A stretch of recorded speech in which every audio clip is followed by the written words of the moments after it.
Hello and welcome to Lost Love Chronicles. Dear listeners, before we get started, drop a quick hi in the comments and let us know where you're tuning in from. Also, if you have any suggestions for us to make the channel better, please let us know. Now let's start with the story. I'm a 26-year-old guy, and I seriously need to get this off my chest because it's been living rent-free in my head for way too long. Honestly, it's the only thing that hasn't been paying rent in this whole mess of a story, go figure. This whole trash fire kicked off about 2 years ago, when I was 24. Life was finally looking up for me. After grinding through college, drowning in ramen and student loans, I had finally landed my first solid job as a junior architect. It wasn't flashy, but it paid decent, and for the first time in forever, I wasn't stressing about overdraft fees or counting change at the gas pump. I was building a little savings cushion, starting to breathe easier, finally not feeling broke all the time. Then one night, my phone buzzed. It was my dad. His name lighting up on the screen gave me a weird feeling. He never calls late unless something's wrong. I picked up, and right away I could hear it in his voice. He sounded drained, like someone had just kicked his soul. "Hey, got to talk to you about something," he said, all serious and low like he was about to deliver some tragic news. My stomach sank. "Okay," I said, straightening up. "What's going on?" "Everything all right." I legit thought somebody had died or something.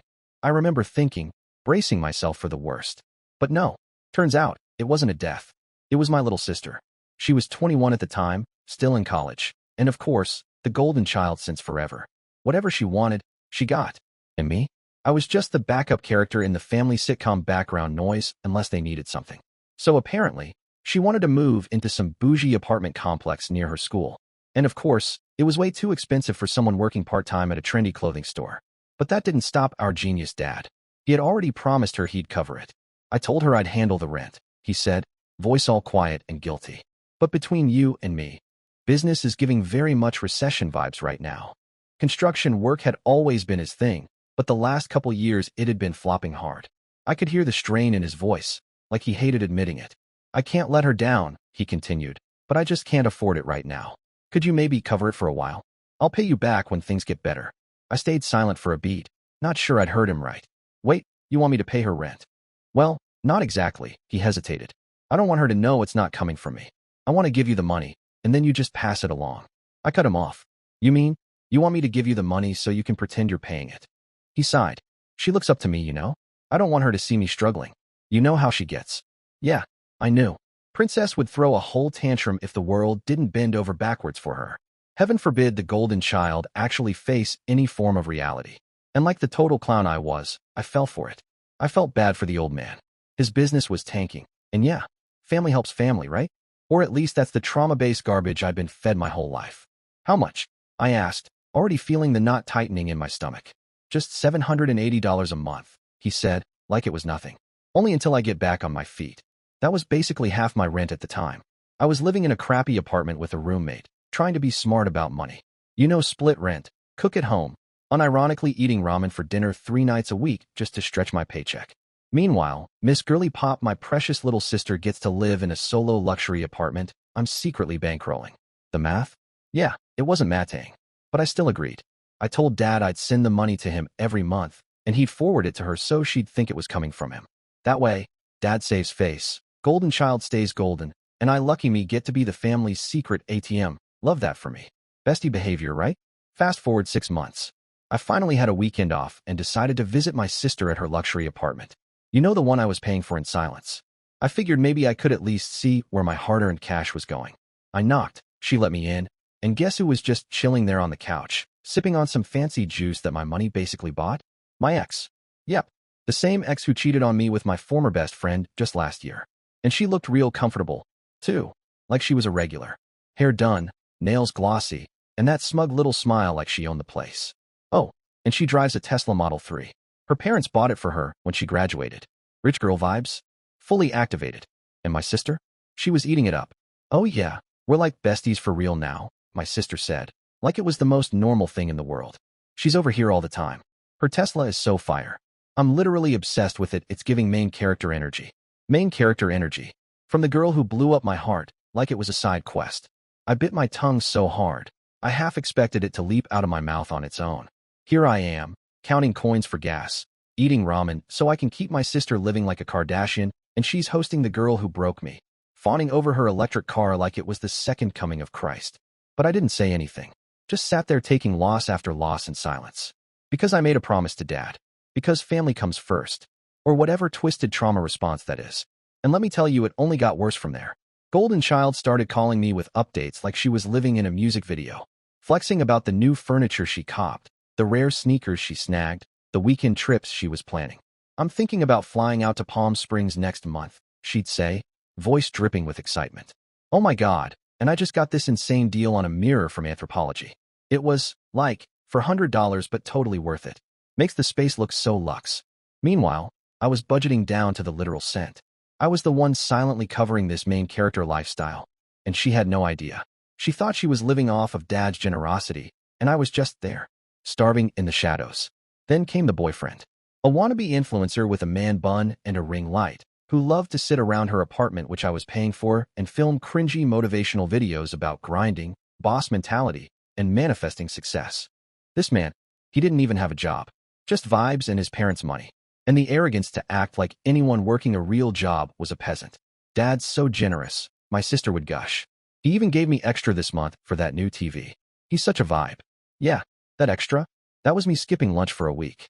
That was me canceling all my subscriptions, Netflix, Spotify, everything. No more Netflix. And actually, no chill either. The worst part? My sister started treating me like I was some NPC in her story. Background character. Filler. The guy who exists just to say good morning before she goes off to live her main character life. She'd make these constant passive-aggressive comments, little digs masked as jokes. Your apartment is so cozy, she once said, glancing around like she'd just walked into a utility closet. Honestly, it's giving starter pack energy. Another time she got into my car and looked around like she'd stepped onto another planet. Why don't you ever, upgrade? She asked, wrinkling her nose. You have an architecture job. It's like you choose to be boring. She actually said to me once word for word, I don't get why you're giving such broke boy energy when you have that architecture job. It's like you don't even know how to live your best life. I just stared at her. I wanted to say, maybe because my money's literally funding your best life. But instead, I kept quiet. Again. And Dad, don't even get me started. She's just more social than you. He'd say, like that explained everything. She needs these things for her image. You know how appearances matter for girls. Excuses on excuses. Somehow my sister needed luxury to function, and I was just supposed to accept that I deserved to fund it all. Like it was my fate or something. I came so close to spilling the tea that night. I remember sitting there, clenching my jaw so hard I thought a molar might crack. The words were on the tip of my tongue. You know Dad's not paying for anything, right? It's all me. Every cent. That new couch you're flexing? That's my skipped lunches. That weekend trip? That's my canceled date nights and overdraft fees. But then I remembered Dad's face, how defeated he looked when he first asked me for help. That quiet shame in his voice. And I swallowed my pride again. Pushed it all down. Buried it under another layer of guilt and silence. Honestly, I was the biggest doormat. For 2 years. 2 years of me transferring money to Dad every month. 2 years of him pretending it was from him. 2 years of my sister living her baddie dream life while treating me like I was the family peasant. A walking debit card with no personality. And it wasn't just the apartment anymore. My sister would not shut up about wanting a Tesla like my ex's. Dad, she whined one day, phone on speaker while I sat next to him. When I graduate, can I get a Tesla? Sarah's is so busting. I literally can't even with these basic cars anymore. I looked at Dad, waiting, hoping for him to say something rational. Something like, we're not Elon Musk, calm down. But instead, he just said, we'll see, princess. We'll see? Not no. Not we can't afford that. Just we'll see. As if he wasn't already living off my paycheck. Meanwhile, I was out here driving a 2010 Honda that sounded like a dying animal whenever it rained. It was giving major struggle bus vibes, complete with mystery clunks and a weird rattle that I just ignored. Why? Because every extra dollar I had was going to her apartment. I couldn't even afford to fix my cracked phone screen. It had been shattered for months. People would ask, what happened to your phone? And I'd just shrug, like it didn't bother me, like I hadn't priced out repairs 6 times and walked away each time because the money wasn't there. And there she was, posting apartment tours on TikTok. Her voice in the videos, all chipper. Hey besties. Here's a tour of my aesthetic apartment. Look at the mirror, Anthropology. And the rug? It's vintage. Don't mind the LED lights everywhere. One time my sister invited me over for dinner at her place, the apartment I'd been secretly paying for month after month, like some invisible landlord. I figured maybe this time things might feel normal, that I could at least enjoy a meal without the usual undercurrents. I show up, and guess who's there? My ex. Yep. Again, making herself at home like she paid rent, sitting pretty in a chair that I might as well have built. The two of them spent the entire evening locked in a full-on circle jerk about my ex's Tesla. It's giving eco-friendly and luxury. My sister gushed, sipping some overpriced sparkling water. Oh my God, right? My ex chimed in. And the auto drive? Life-changing. Like, it just feels premium, you know? I sat there, chewing on some roasted whatever, knowing damn well I was the one paying for the groceries they were shoveling into their mouths. Every bite they took, bought with my overtime hours and skipped meals. Then my sister turns to me with a smirk and goes, I just can't believe you drive that old Honda when you could have something so much better. It's not giving successful architect energy at all. And before I could even process the sheer audacity of that, my ex jumps in. Maybe you need to work harder, she said, dead serious. Or get a better job. No shade, but like, priorities. I actually blinked. Hard. Like maybe I'd accidentally stepped into some simulation and the glitch was happening in real time. The irony of her whose parents bought her that car saying that to me while sitting in an apartment I secretly paid for. They were both just taking shots at me all night, tag-teaming the roast. Completely unaware, I was the financial foundation holding up this little hangout. Miss Girl and her bestie, roasting me alive in a place I funded, eating food I indirectly bought. It was like I'd become the punchline of my own story. The golden child treatment? So obvious, it was practically printed on the walls. My parents were always preaching at me. Work harder, save more, be responsible. But my sister? She got everything handed to her with zero expectations and double the praise. The math never made sense, but they kept doing it like it was gospel. And still I said nothing. Because Dad made me promise. Because I was too much of a coward to break the illusion, to finally call it out for what it was. I kept telling myself it was temporary. Dad would bounce back, right? His business would pick up, and he'd start making the payments himself. Then maybe I could finally save for my own place, or upgrade from the car that sounded like it wanted to unalive itself every time it hit a speed bump. But every time I asked Dad when he might be able to take over the payments, it was always something. Business is slow right now. I had some unexpected expenses. I'm just waiting on this big client to pay me once that clears. We'll be back on track. Always a reason. Always a delay. Always a convenient excuse. Funny how there was never enough money to ease my burden. But when Golden Child needed something, magically, the funds appeared. It was like that growing up, too. Sis wanted dance lessons? Boom, paid for. I asked to play sports? Too expensive. Sis needed a new laptop for school? Of course, honey. I needed art supplies for my architecture portfolio. Can't you just use what you have? The favoritism wasn't subtle. It was so loud and in your face, it could have had its own damn zip code. And then came the night when everything finally went nuclear. Mom's birthday dinner. Picture this. Dad, looking stressed as usual. Me, exhausted from working overtime to fund both my life and my sister's hidden luxury. And my sister? Fresh from getting her nails done glossy, almond-shaped perfection that I guarantee somehow came out of my pocket. We're all sitting around the dining table at my parents' place, this old scratched-up wooden thing that's been around since I was a kid. The vibe? Tense. The kind of forced normal that makes your skin itch. Mom's doing her usual routine serving food, topping off water glasses like some underpaid waitress at a diner. She doesn't say much. Never has when the drama starts to creep in. It's her signature move. Check out emotionally and pretend everything is peachy. Very this is find dog in a burning house meme energy. So we're eating, doing the usual meaningless small talk weather, work, traffic when my sister drops the bomb. I've decided I'm getting a Tesla Model 3, she says casually, twirling her pasta like she's doing a TikTok mukbang. The white one, she adds, not even looking up, with black interior. It's literally so aesthetic. Dad nearly choked on his water. I watched him freeze mid-sip, eyes wide, like someone just whispered IRS audit in his ear. The panic? Immediate. That's quite a car, sweetheart, he stammered.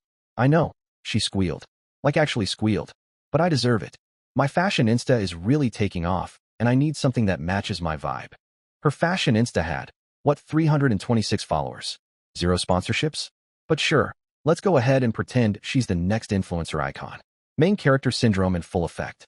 Dad gave me that look across the table. The one that says I need you to bail me out again. Like we're communicating through telepathy at this point. I already knew what was coming before he even opened his mouth. After dinner, just like clockwork, he pulled me aside into the kitchen. Same move every time. She's got her heart set on this car, he whispered, eyes darting toward the hallway like she might overhear. I told her I'd help with the down payment, but you want me to pay for it? I cut in before he could finish and let her think it's from you again. He had the audacity to look ashamed, like he knew how ridiculous it was, but hoped guilt would still work on me.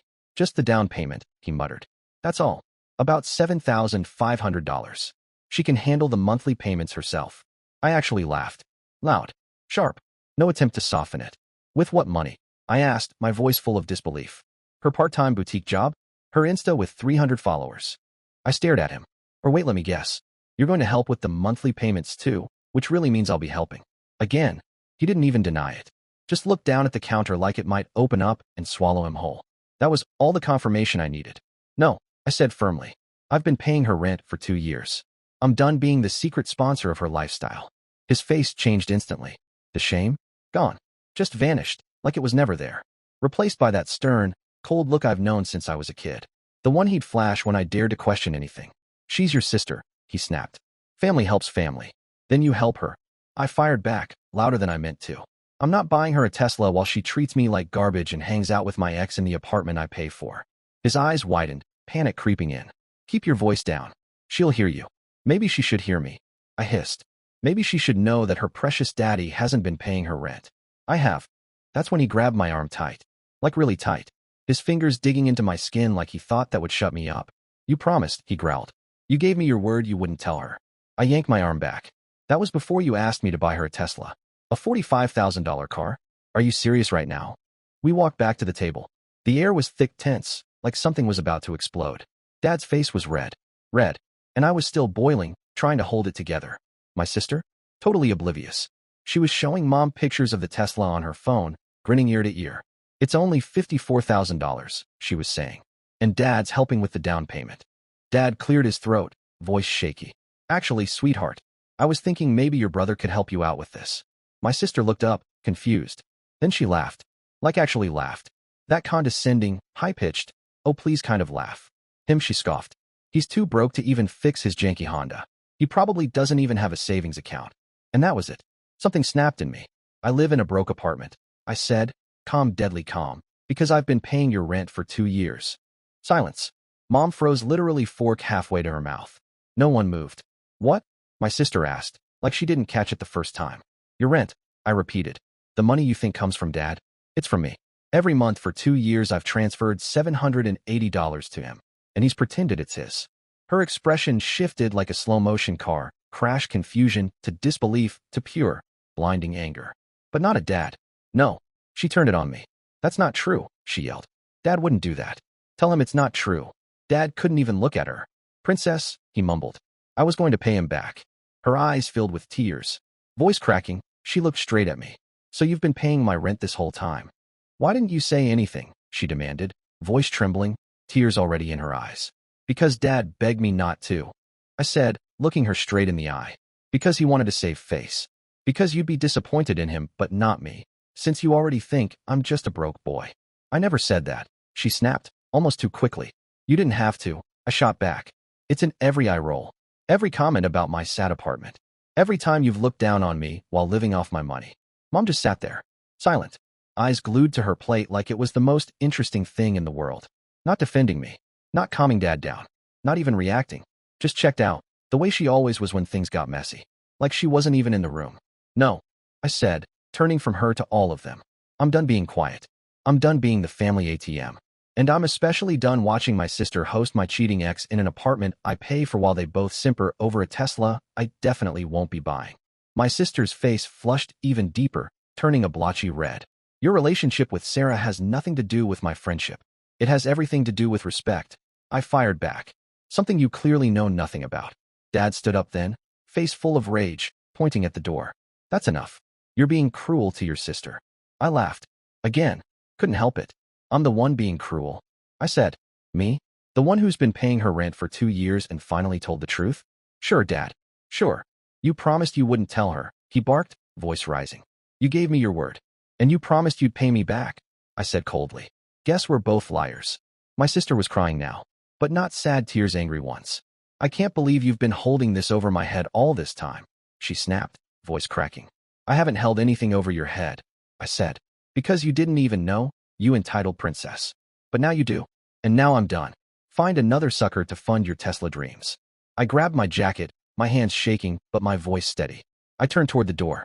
Dad followed me, close behind. His voice dropped low, threatening. If you walk out that door, don't bother coming back. Ever. I stopped, turned around, met his eyes. That's fine by me, I said calmly. By the way, I'll be stopping the rent payments. You've got 2 weeks to figure something out. And I left, walked out of that house and straight into a storm I never saw coming. The next few weeks were absolute chaos. My phone blew up. Texts, calls, notifications nonstop, like some kind of emotional fireworks display. My sister went from full-on rage mode to desperate begging in, like 3 days flat. First it was, how could you do this to me? And you ruined everything. And then suddenly I was getting, please just talk to me. And we can work this out. Dad. He was ping-ponging between barking threats and laying on the guilt so thick I could practically feel it oozing through the screen. You disrespected this family. 1 minute. Then, you broke your father's heart. The next. Mom sent me a single text. Just one. Please call your father. No context. No follow-up. Just that. Like I'd know what the hell that even meant. Classic mom's silent, passive, emotionally absent when it actually counted. I blocked them all after the first day. I needed some freaking peace. Just silence. Just space to breathe. But that peace didn't last long. 3 days later, I got a weird call from my bank. The rep sounded polite but tense, like they didn't want to alarm me, but also kind of did. Hi, Mr. Taylor, we're just reaching out due to some unusual activity on your account. Unusual how? I asked, already feeling my stomach twist. Well, there was an attempt to access your online banking from a new device. We just wanted to verify if that was you. It wasn't me. I hadn't logged in from any new device. They wouldn't tell me exactly who it was. Privacy policies, or whatever.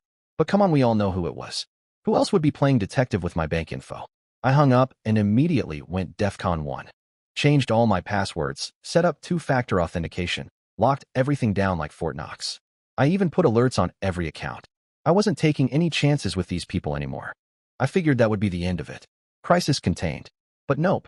A few days later, I got home from work, exhausted and running on fumes, and saw a tow truck outside my apartment building.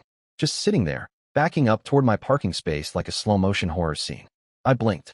Then I saw it the driver climbing out, clipboard in hand, walking toward my car. My 2010 Honda. The one my sister loved to roast me about. I ran up, waving my arms. Yo, what the heck are you doing with my car? The guy barely looked up. Repossession order. You behind on payments, bro. Behind what?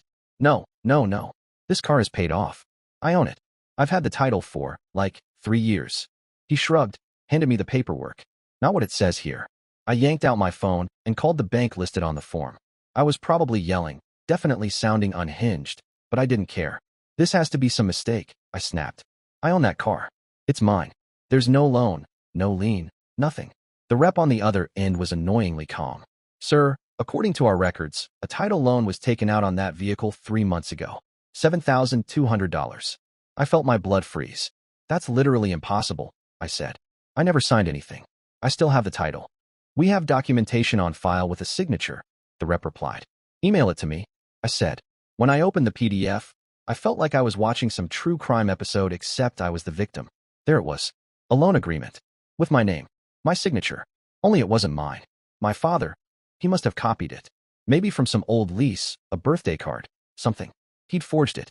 Gotten a copy of my title somehow. Used it without ever telling me. My own father had taken out a loan using my car as collateral without my knowledge.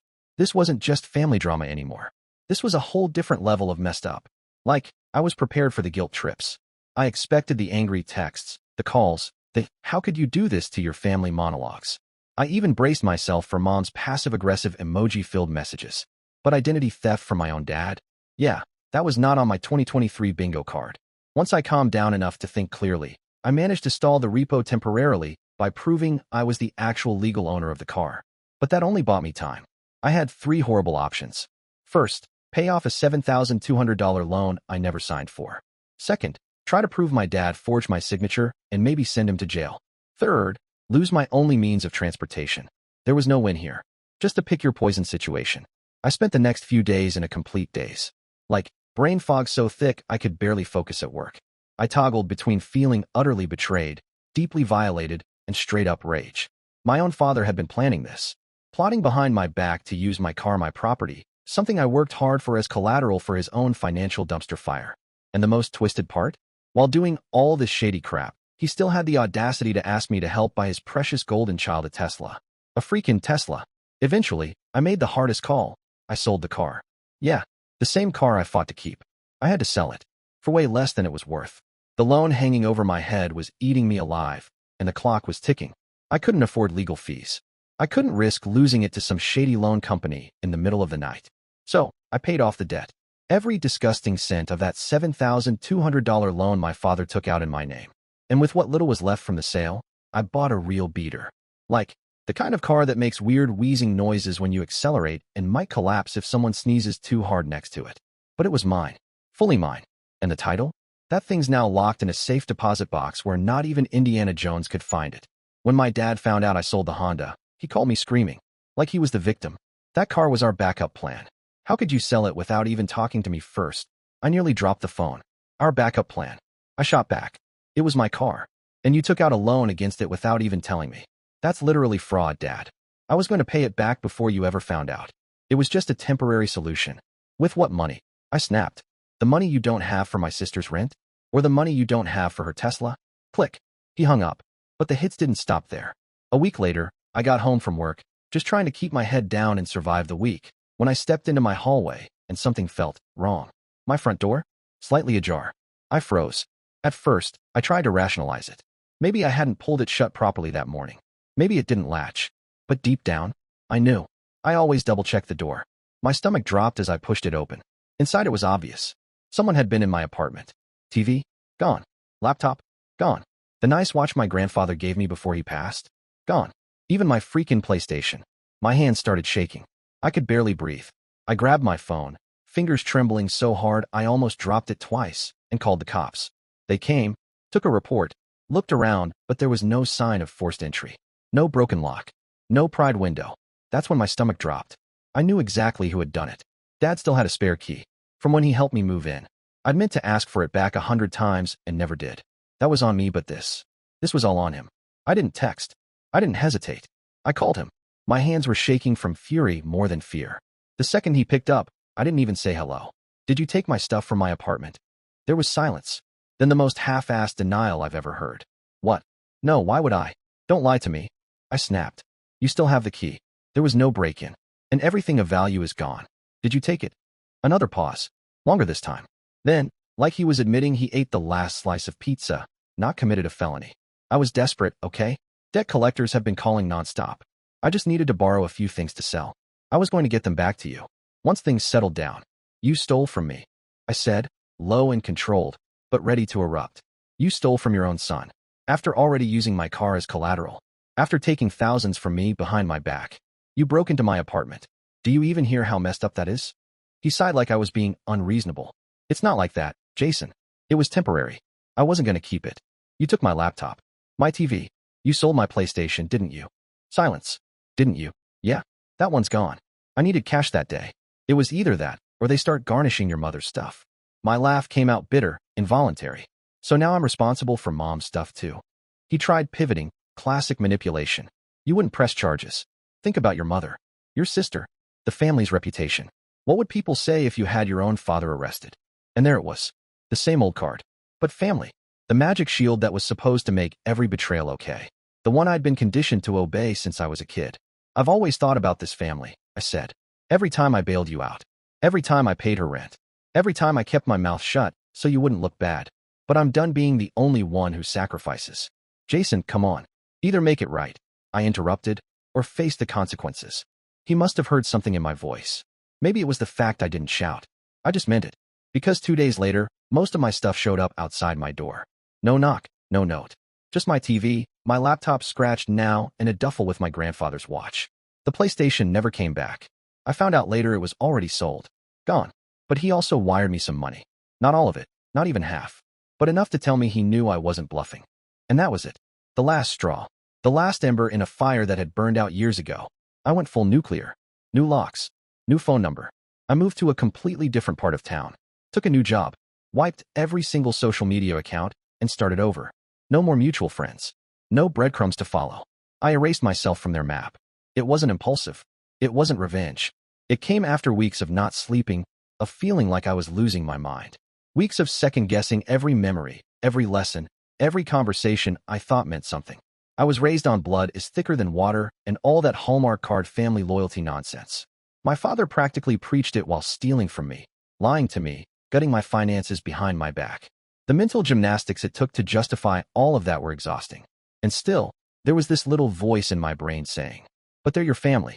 While the other part of my brain kept whispering that old guilt line, "But they're your family," the rest of me was screaming back, "They're literally stealing from you." For real though, what kind of father steals his son's identity? What kind of father breaks into his kid's apartment and pawns their stuff?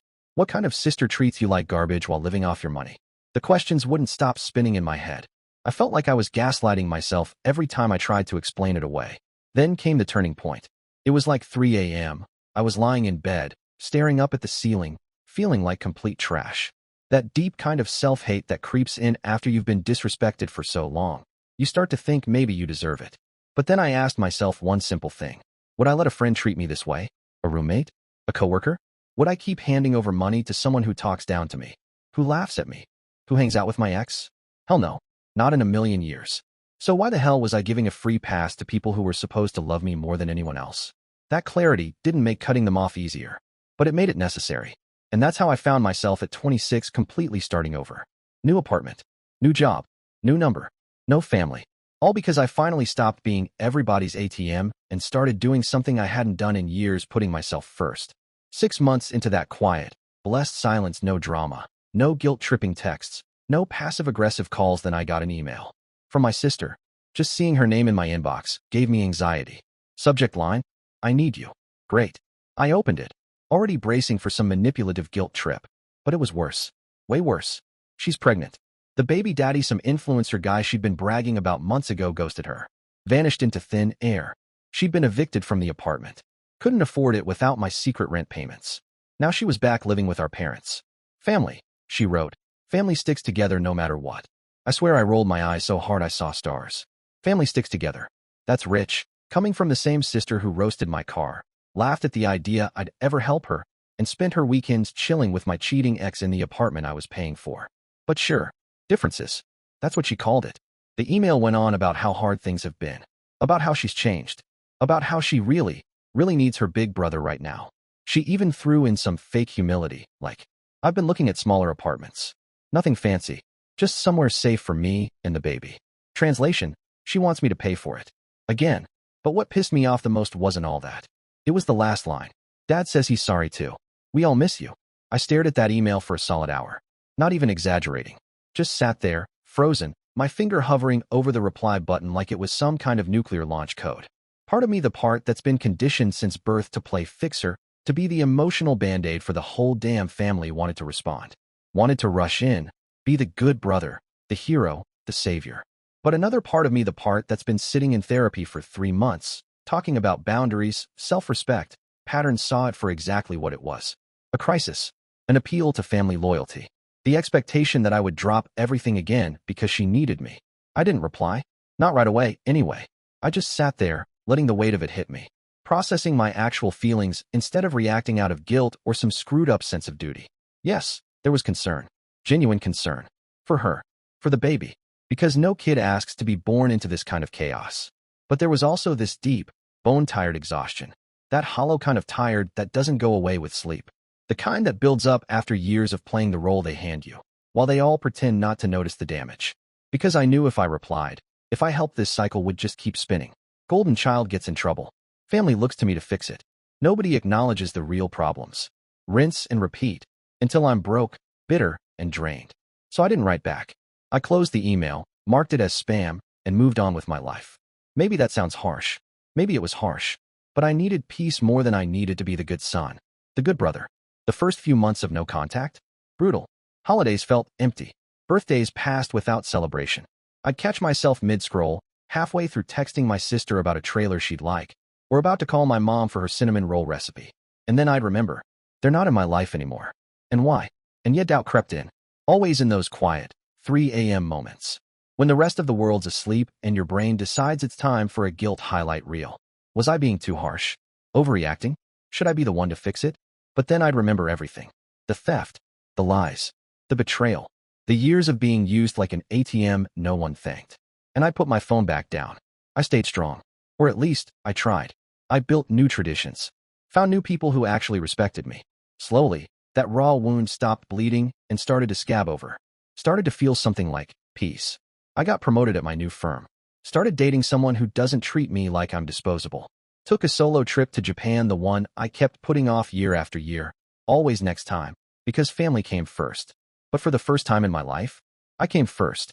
Then almost a year to the day since that dinner where everything blew up, I ran into my mother. At the grocery store. Completely random. Right in the produce section. We were both reaching for the same type of apples. We made eye contact, and for a second, I thought about pretending I didn't see her. Just turning, walking away like a stranger. But something made me stay. Maybe curiosity. Maybe some leftover thread of emotion I hadn't completely burned yet. She looked older. Not dramatically, but tired. Worn. Like someone who'd been carrying things too long without ever setting them down. I felt a weird pang, nothing sharp. Just this quiet echo of something. Echoes of what might have been, if we'd ever been a different kind of family. She approached slowly, like she was afraid I might bolt. Maybe I would have, once.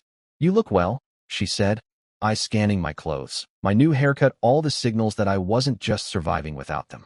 I was thriving. I gave a short nod. "I am well." She fidgeted with the strap of her purse. That old nervous habit of hers. "Your father had a health scare last month," she said. "His heart." My pulse spiked. Because no matter how much distance I'd put between us, that old programming doesn't just delete itself. It lingers. "Is he okay?" I asked automatically. "He'll recover," she said. But it was serious. Made him think about some things. I waited. Waited for the guilt trip. The bait. The subtle shift into manipulation. Some version of he's not perfect, but he's still your father. But it didn't come. Instead, she said, "Your sister asks about you sometimes." Her voice had softened. Even after everything. I stared at the apples in my hand. Red delicious. Way shinier than usual. I focused on them like they were the most fascinating thing in the world. "She's still living with you?"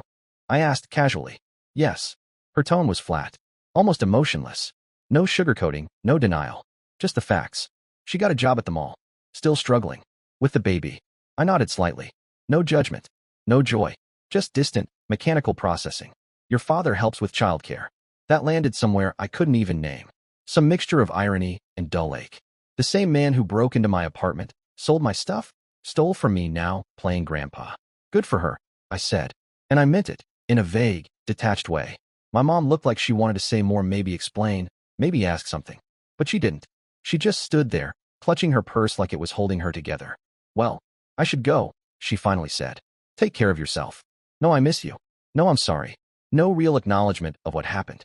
Just the same emotional distance she'd maintained since I was a kid. "You too," I replied. And I meant that too. Enough. That was all there was left to say. We didn't exchange numbers. Didn't make plans to reconnect. Some bridges, once burned, don't leave room for rebuilding, just ash. That was ours. But as I watched her walk away, I felt something shift. Not forgiveness, not yet. Maybe not ever. But something close to acceptance. Recognition. That she had always been emotionally absent. That my father was a man obsessed with image and control. That my sister? She was just another product of that dysfunction, shaped by the same broken mold. From what little I hear through mutual friends or co-workers with connections, my sister still sounds desperate. Still complains about her horrible apartment. Still talks about how nobody helps her. Still can't figure out why her life is hard while everyone else seems to skate by. Still posts on social media about wanting a Tesla someday. Meanwhile, I just bought my first new car ever. Not a Tesla, but a reliable Toyota. That car. The one that doesn't make weird noises when it rains. That's my peace on wheels. Paid for in full. No loans, no strings, no family drama attached. Just reliability, something I hadn't known for most of my life. But here's the thing people don't get.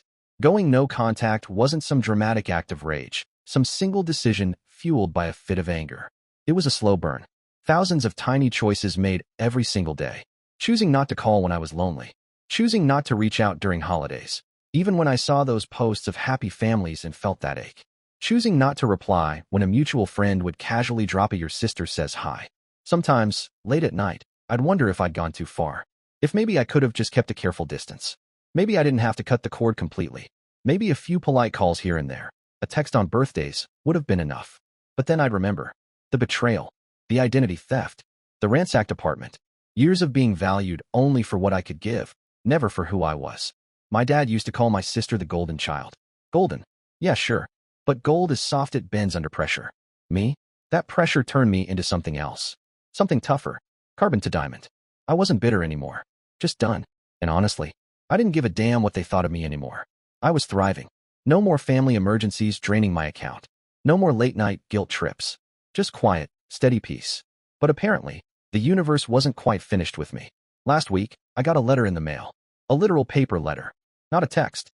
Not an email. Not even a voicemail. Actual ink on actual paper.